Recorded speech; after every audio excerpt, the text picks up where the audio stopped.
Серафима Абрамова 20 еллап ветеран хорында жырлый. Әнисенең дә патефон көйләренә матур итеп жырлаганын хәтерли ул.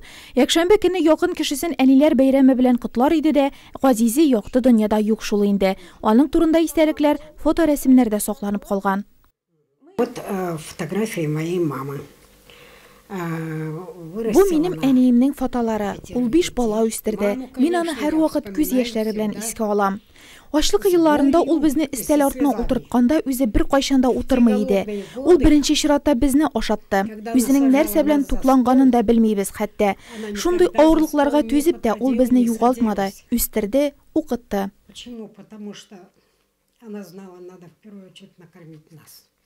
Ире Ржев астында хәлак була 5 бала белән ялгызы калган әнисенең олы апалары Тамараны окоп казырга озатуын бүген дә тыныч кына искә ала алмый Серафима Васильевна. Аңа ни бары 8 яшь була. Соңрак бу вакыйгалар турында апасы бәйнә-бәйнә үзе сөйли. Их забрали на кубку. Аларны Казан астындагы авылга танкларга каршы траншейлар казырга алдылар. Апам башкалар белән бергә 10-12 сәгать окоп казыган. Бик аз ял иткәннәр.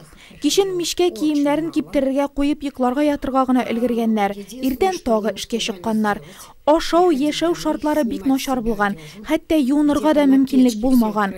42 елны немец гаскәрләре Мәскәү тирәсеннән чигенә башлагач, окоп казучы апамны иптәшләре белән бергә ФЗОга эшләргә алганнар. Шулай итеп алар хәрби завод хезмәткәрләренә әйләнгән.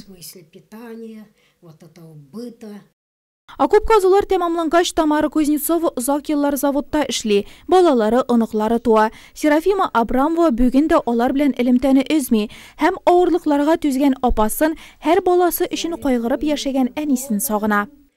Только мама не вечна, ты пойми это сразу, ты пойми это раньше, пока мама жива.